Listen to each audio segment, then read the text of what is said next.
So hello class, now today we are going to print another pattern in nested for loop. So basically the pattern is this way, like 1 1 0 1 0 1 1 0 1 0 and 1 0 1 0 1 is there. So see class, I am going to write the same pattern is here, like 1 1 0 1 0 1 1 0 1 0 1 0 1 0 and 1 is there. So see class, we need to print this pattern. So first of all, I'm going to write draw these lines, and then so now class, we need to print this pattern. So first of all, what we see in this pattern, that is 1 2 3 4 5 rows are there. So just because of 5 rows are there, we need to run outer loop 5 number of times, because we all are very familiar about this one. If you need to print something pattern like this way, so we need to use outer loop. Two loops is there. The one is outer loop and the another is inner loop. So now if we are talking about outer and inner loop, then number of rows are totally depend on outer loop. So this one is first, second, third, fourth and fifth rows are there. It means total 5 rows are there. So when we are going to print 5 rows, it means the outer loop run 5 number of times.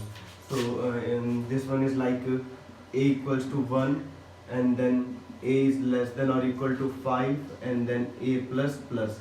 It means the outer loop run 5 number of times, and when outer loop run 5 number of times, then inner loop is totally responsible for printing the values.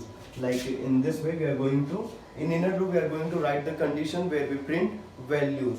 Now what we see, when a equals to 1, a equals to 2, a equals to 3, a equals to 4 and a equals to 5. So this one is 5 outer loop, and when outer loop run 1 number of time, then it print their data from 1 to 1. It means single time.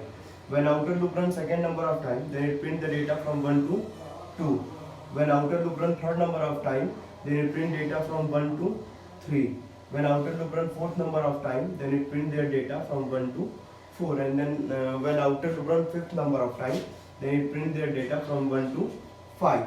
So now what we see class, it always starts from number 1 and end with 1 2 3 4 5 number of times. Clear? So the limitation is totally depend on outer loop. Clear? Like it will run 1 from 1, 1 from 2 this one, 1 from 3 means 1 from this one, 1 for 4 this one, 1 for 5 this one, means these both numbers are always same. So we can say that the inner loop always starts from 1 but end on outer number of loop, like this way. B equals to 1 and B is less than or equal to A, and then B plus plus. Now the next thing is that when outer loop run 1 number of time, then it print 1. When inner loop run 1 number of time, then it print 1. When inner loop run from 1 to 2, it print 1 and 0. When inner loop run from 1 to 3, it print 1 0 1. When inner loop run 1 to 4, then it print 1 0 1 0. And when inner loop run 1 to 5, then it print 1 0 1 0 and 1 is there. So now class, I am going to write one more pattern here without value, like this way. This one is first position for this one. This one is second position for both number.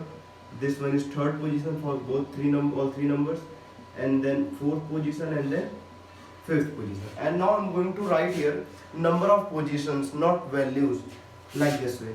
1, and then 1 2 1 2 3 1 2 3 and 4, 1 2 3 4 and 5 is there. So now class, what we see, in first number it is 1. So at 1 number of position it is 1. Clear? Now 1 and 0, 1 and 0. So now what we see class, at every odd number of position, like the whole column is for odd, this column is for odd, and this column is for odd. So at all odd number of position, it is 0. Sorry, it is 1, not 0. It is 1. For all odd number of position, it is 1.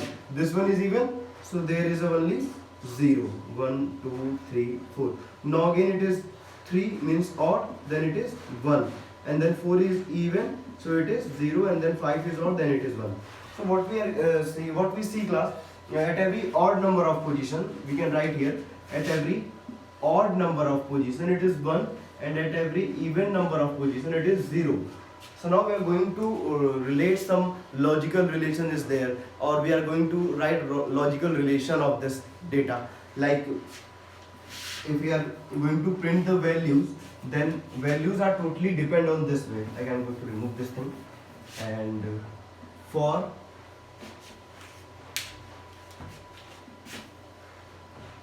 a equals to 1, a is less than or equal to 5, and then a plus plus.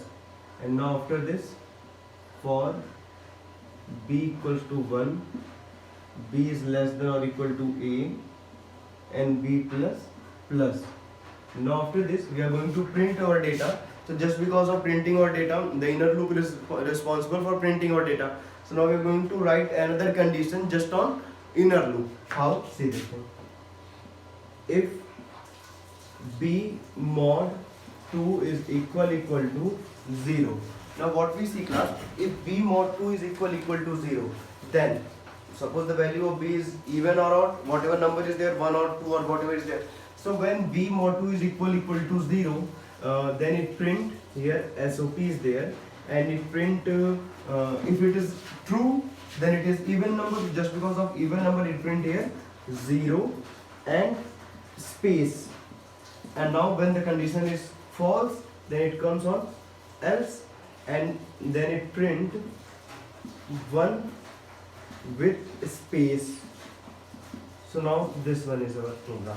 So now what we see, class, when outer number of loop run first number of time and it initialize b equals to 1 in inner loop, then it start printing their data just behalf of the both condition, if condition. Now how it checks? So b equal to 1, now here it come, and 1 mod 2 is equal to 0. So if we are dividing this one, 1 mod 2 is equal to 0, then it is false, because 1 is not an even number. So remainder is not 0. So if the condition is false, then it print here and print this one. And just after this curly bracket, we are going to write here SOP ln. Clear? It print 1 and then come back to here. Now b plus plus, it is equal to 2, and 2 is less than or equal to 1. Condition is false. Condition is false, then it comes here. We all are very familiar about this on how it rotate and how our loops run. So this is the basic syntax, programming syntax for our nested loop. And now in our next slide, we are going to print some different patterns. And after this, this chapter will be completed. So thank you, class. Thank you so much.